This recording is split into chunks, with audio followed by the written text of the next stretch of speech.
Hello, আসসালামু আলাইকুম। Copa America কিন্তু শুরু হতে খুব বেশি একটা সময় নেই, মাত্র ১ মাস সময় আছে। বাট এখন পর্যন্ত কিন্তু আর্জেন্টিনা তাদের স্কোয়াড ঘোষণা করতে পারেনি। অপরদিকে কনমেবল কিন্তু একটা নতুন ঘোষণা দিয়েছে, প্রত্যেকটা দল ২৬ সদস্যের স্কোয়াড ঘোষণা করতে পারবে। বাট ব্রাজিল কিন্তু অলরেডি ২৩ সদস্যের একটা দল ঘোষণা করে ফেলেছে। সো ব্রাজিলের সামনে একটা বড় একটা সুযোগ আরও ৩ জন প্লেয়ারকে ইনক্লুড করার। এই বিষয় নিয়ে আমি কথা বলবো। আর্জেন্টিনা কবে স্কোয়াড ঘোষণা করবে সেই বিষয় নিয়ে কথা বলবো। এনরিকের ইনজুরি, এনজো ফার্নান্দেসের ইনজুরি এবং এডারসনের ইনজুরি, এই সব বিষয় নিয়ে আমি আজকের এই ভিডিওতে কথা বলবো। সো যারা ফেসবুকে এই ভিডিওটা দেখতেছেন অবশ্যই পেজটাকে ফলো দিয়ে রাখবেন, কারণ ফুটবল নিয়ে অনেক কথা হবে, অনেক মজা হবে। এবং যারা ইউটিউব থেকে ভিডিওটা দেখতেছেন অবশ্যই চ্যানেলটাকে সাবস্ক্রাইব করে রাখবেন। সামনে ইউরো আছে, কোপা আছে, সব মিলিয়ে অনেক ভিডিও আসবে। যারা ফুটবল লাইক করেন তারা অবশ্যই পেজটাকে ফলো দিবেন এবং চ্যানেলটাকে সাবস্ক্রাইব করবেন। সো ভিডিওতে ফেরা যাক। আমি যদি আর্জেন্টিনার কথা বলি তাহলে আর্জেন্টিনা কিন্তু এখন পর্যন্ত তাদের কোপা আমেরিকার জন্য কিন্তু দল ঘোষণা করতে পারেনি। এবং লিও স্কলনির মাথায় কি চলতেছে সেটা একমাত্র তিনিই বলতে পারবেন, কারণ তিনি কিন্তু ইদানিং মিডিয়া থেকে অনেক বেশি দূরে আছেন। কারণ তিনি মিডিয়াতে কথা বললে অনেক ধরনের কথা বের হয়ে আসে। সো তিনি একটু মিডিয়া থেকে একটু দূরে আছেন। বাট আমাদের কাছে যে সূত্রটা আছে সেটা হচ্ছে কোপা আমেরিকার স্কোয়াডটা হয়তো আগামী ১ অথবা ২ দিনের ভিতরে ঘোষণা করতে পারে। কারণ তিনি অপেক্ষা করতেছিল কনমেবল কবে তাদের ঘোষণাটা দেয় যে ২৬ সদস্যের একটা স্কোয়াড ঘোষণা করতে পারবে প্রত্যেকটা দল। সো কনমেবল কিন্তু অলরেডি ঘোষণা করে ফেলেছে। সো এইখানে আর্জেন্টিনা হয়তো এই জন্য সময় নিচ্ছে। হ্যাঁ, সব কাজে একটা সময় নিয়ে রয়ে সয়ে কাজ করাটা অবশ্যই ভালো, কারণ ধৈর্য নিয়ে দেখে শুনে একটা ভালো একটা স্কোয়াড ঘোষণা করলে সেটা কিন্তু আর্জেন্টিনার জন্য ভালো। কারণ তারা কিন্তু অলরেডি এই কোপা আমেরিকার ডিপেন্ডিং চ্যাম্পিয়ন এবং তারা কিন্তু ২০২২-এর ফিফা ওয়ার্ল্ড চ্যাম্পিয়ন। সো তাদের উপর কিন্তু একটা চাপ আছে অলরেডি। তারা ডিপেন্ডিং চ্যাম্পিয়ন, তারা এইবারও চাবে চ্যাম্পিয়ন হওয়ার জন্য। হয়তো এই কোপা আমেরিকা দিয়ে অ্যানহেল ডি মারিয়া এবং লিও মেসি তারা কিন্তু হয়তো ন্যাশনাল টিমের জার্সিটা খুলে রাখতে পারে। বাট এটা কিন্তু কনফার্ম যে অ্যানহেল ডি মারিয়া তিনি কিন্তু এই কোপা আমেরিকার শেষে কিন্তু তিনি আর্জেন্টিনার জার্সিতে অবসর নেবেন। সো এটা কিন্তু কনফার্ম। সো এখন দেখার বিষয় হচ্ছে লিও স্কলিনি তার স্কোয়াডটা কবে ঘোষণা করতে পারে এবং তিনি কবে ঘোষণা করে। একটু সময় নিয়ে ঘোষণা করতেছে হয়তো, বাট আমাদের কাছে যে নিউজটা আছে সেটা হচ্ছে আগামী ১ অথবা ২ দিনের মধ্যে তাদের স্কোয়াডটা ঘোষণা করতে পারে। সো এইবার ফেরা যাক ব্রাজিলের কথাই। ব্রাজিল কিন্তু ২৩ সদস্যের একটা দল ঘোষণা করে ফেলেছে অলরেডি। বাট এইখানে আরও ৩টা প্লেয়ারকে অ্যাড করতে পারবে।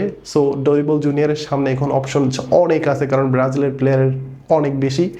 সো এখানে প্রথম পছন্দ হয়তো সবার যেটা সেটা হচ্ছে আপনি শুনতে চাচ্ছেন, আমি বলতে চাচ্ছি অবভিয়াসলি নেইমারকে হয়তো তিনি দলে ডাকতে পারেন। এটা কিন্তু আমরা সবাই হয়তো বুঝতেছি বা জানতেছি বা আমাদের ভাবনা এটা আছে যে হয়তো নেইমারকে তিনি ডাকবেন।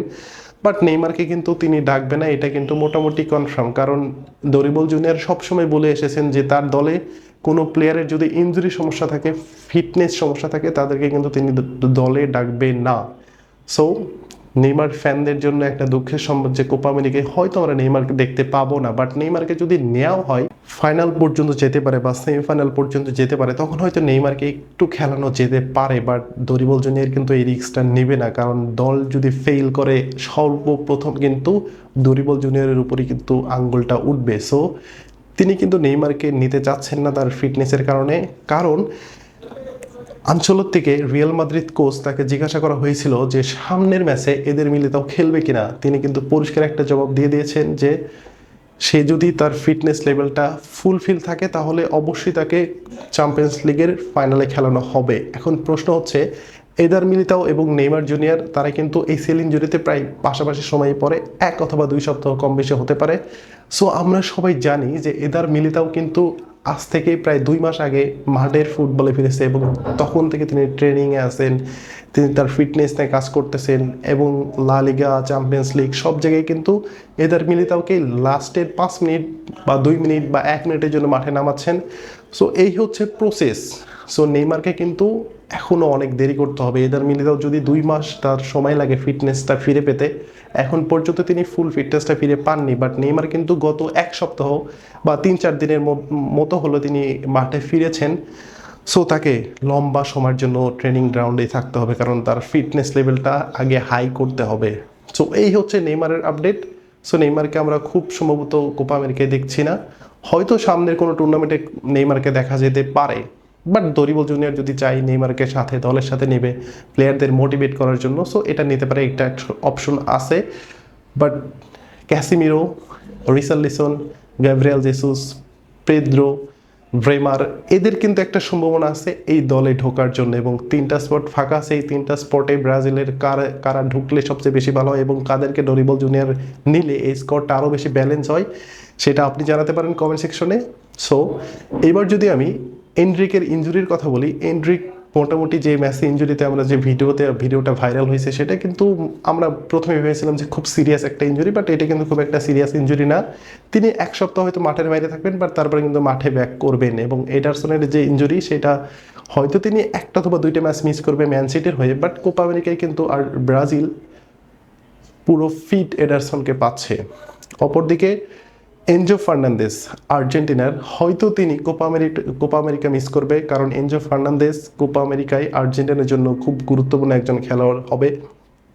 বা তিনি 2022 ওয়ার্ল্ড কাপ যখন আর্জেন্টিনা জিতে যায়, সেই দলের গুরুত্বপূর্ণ সদস্য কিন্তু তিনি ছিলেন। বাট তিনি হয়তো কোপা আমেরিকা মিস করবে, কারণ তিনি খুবই গুরুতর একটা ইনজুরিতে এই মুহূর্তে পড়ে আছেন, তিনি মাঠের বাইরে আছেন। তাকে লিও স্কলোনি দলে রাখবে কিনা এটা সময়ই বলে দিবে। সো আর্জেন্টিনার স্কোয়াড কবে ঘোষণা করবে এবং কোন 26 জন স্কোয়াডে থাকলে আর্জেন্টিনা ওয়েল ব্যালেন্স হয় এবং ডিপেন্ডিং চ্যাম্পিয়নের জন্য এবং চ্যাম্পিয়ন ফাইট দিতে পারে, সেটা কিন্তু আপনি কমেন্ট সেকশনে জানাতে পারেন। নেইমারকে ডরিবল জুনিয়র নেবে কিনা সেটাও কিন্তু আপনি কমেন্ট সেকশনে জানাতে পারেন। সো ওভারঅল ভিডিওটা ভালো লাগলে অবশ্যই শেয়ার করবেন, পেজটাকে ফলো করে রাখবেন এবং ইউটিউবের যে চ্যানেলটা সেটা অবশ্যই আপনারা সাবস্ক্রাইব করে রাখবেন, কারণ অনেক ভিডিও আসবে, অনেক মজা হবে, অনেক বাঁচতে হবে। সো আজকের ভিডিওটা এই পর্যন্তই। আসসালামু আলাইকুম।